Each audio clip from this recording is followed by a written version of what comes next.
Every clean tattoo line ever produced by anyone on any skin in any style is a result of 4 variables being controlled at the same time. 4 pillars. Get them all right and the line works. Get any one of them wrong and the line fails. That is the entire framework. The 4 pillars are speed, depth, stretch and path. In this video, I'm going to walk you through each one in turn. What each one is mechanically, why each one matters, and how they relate to each other. By the time we've finished, you will have a framework in your head that lets you look at any failed line, your own work, someone else's work, a healed photo from years ago, and identify with mechanical precision which of the 4 pillars failed and what needs to be corrected. That diagnostic ability is the gift of this framework. It is the difference between an artist who improves rapidly and an artist who chases the tail for years, blaming the wrong things and fixing the wrong problems. So let me start with a question that I think is worth asking before we go any further. Why 4 pillars? Why not 3? Why not 7? Because most teachers that I've come across either oversimplify or overcomplicate. The oversimplifiers say something like just practice, as if practice is a single variable, as if there's just one fix and the answer is more time. Let's be honest, that is just not useful. Practice is not a variable. Practice is an activity that improves the variables. You cannot just practice more. You have to know what you are practicing. The overcomplicators say something else. They give you a list of 15 things to think about: grip, pressure, hand angle, machine voltage, needle taper, skin temperature, lighting, posture, breathing. And by the end of the time that you've read the list, you cannot remember any of it. You certainly cannot keep all 15 things in your head while you're tattooing. 4 is the right number because 4 is what fits in working memory. 4 is the minimum complete description of what produces a clean line. Fewer than 4 and you cannot diagnose failures precisely. More than 4 and you cannot keep all in your mind while you're working. 4 is the framework: speed, depth, stretch and path. Let me walk you through them. The first pillar is speed, and I want to start here because it is the easiest one to grasp, and once you understand it, the others will make more sense. Speed is the rate at which your hand travels along a path of a line. But here is the part most teachers miss. That speed is meaningless on its own. It is only meaningful in relation to the speed of the machine. 2 variables. Your tattoo machine is depositing ink at a fixed cycle rate, whatever speed you've got it running at. Somewhere between 60 and 150 times per second on average, depending on your setup. Each cycle is an ink depositing into the skin. Your hand is moving across the skin during those cycles. The relationship between your hand speed and the machine cycle speed determines how close together those ink deposits sit along the line. If your hand moves too fast for the machine, the deposits land too far apart.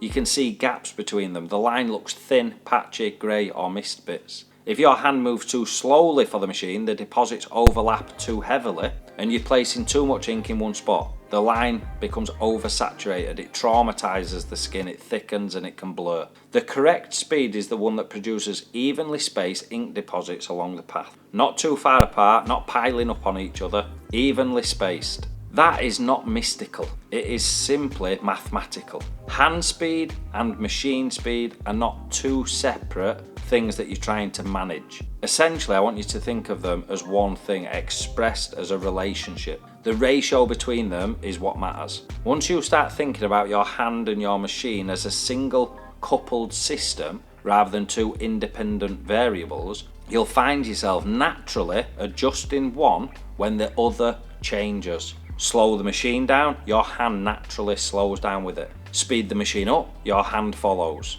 That is the first pillar, the first thing that you need to control. The second pillar is depth. And I want to give this one slightly more time because depth is, in many ways, the most consequential of all 4. Depth is the distance the needle penetrates into the skin on each cycle. Now, if you remember the previous video on what a tattoo actually is, you already know why depth matters so much. Your skin has two layers that concern us as tattoo artists. The epidermis on top, which sheds and regenerates itself every few weeks, and then the dermis underneath, which does not shed, and it's what traps any pigment placed inside it for the lifetime of the body. A tattoo only lives if the pigment is deposited into that second layer, the dermis. Go too shallow and the pigment lands in the epidermis, the body sheds it off over a few weeks, your tattoo fades or disappears completely within a month or so of healing. If you go too deep, the pigment scatters in the lower dermis, the hypodermis. The body cannot cleanly seal a wound around scattered pigment.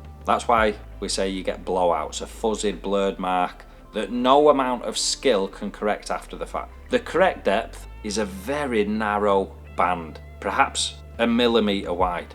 Above that, you're in the epidermis, it can fade. Below that band, you get blowouts. Hitting that narrow band consistently on every cycle of the needle for the entire duration of every tattoo that you ever do is what separates a real tattoo from a failure. Now, I want to clarify something that gets people confused.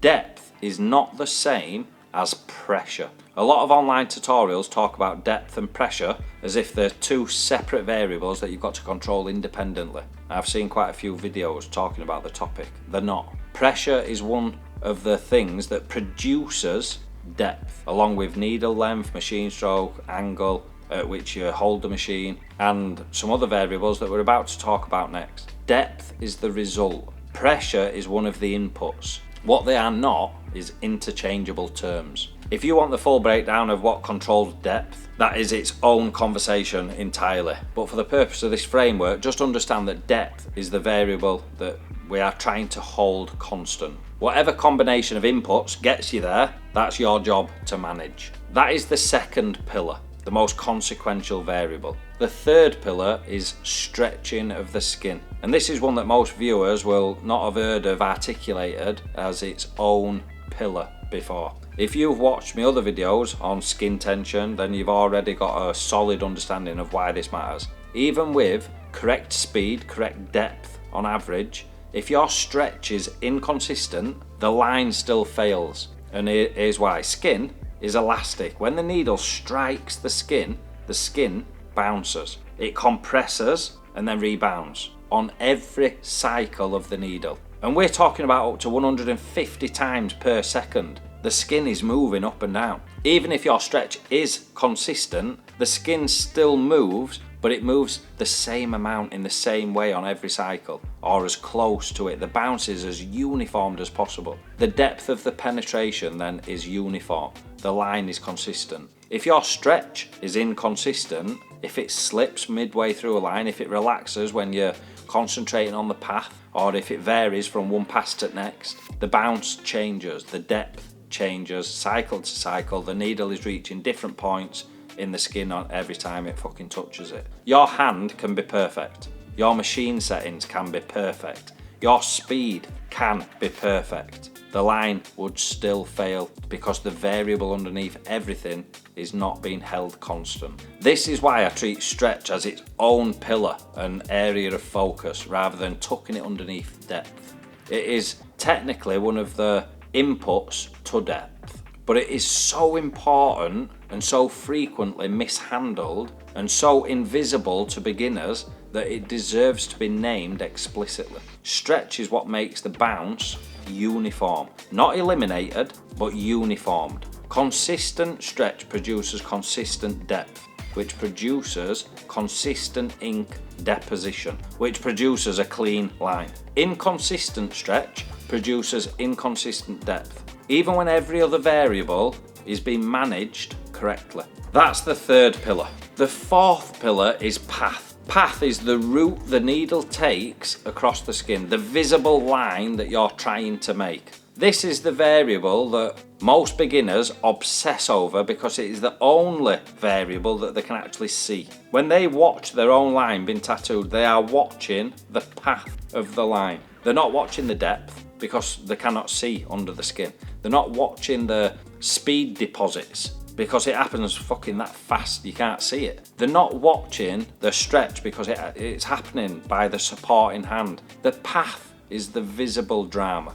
So they assume that the path is the thing to control. The path is the fourth pillar, not the first. Path is the visible expression of the other three pillars. If your speed is wrong, no path is going to save your line work. If your depth is wrong, don't matter how accurate you do the line, the path, it's not going to save your line. If your stretch is wrong, no path is going to save that line. Path is the canvas. The other three are the foundation beneath it. This does not mean that path is necessarily unimportant. It absolutely matters. The hand must trace the intended route. The line must go where the stencil indicates. But path is downstream of everything else. If you spend all of your practice time obsessing over the path of the needle and you ignore the three pillars underneath it, your lines will continue to fail no matter how carefully you trace the stencil. That is the fourth pillar, the most visible and the most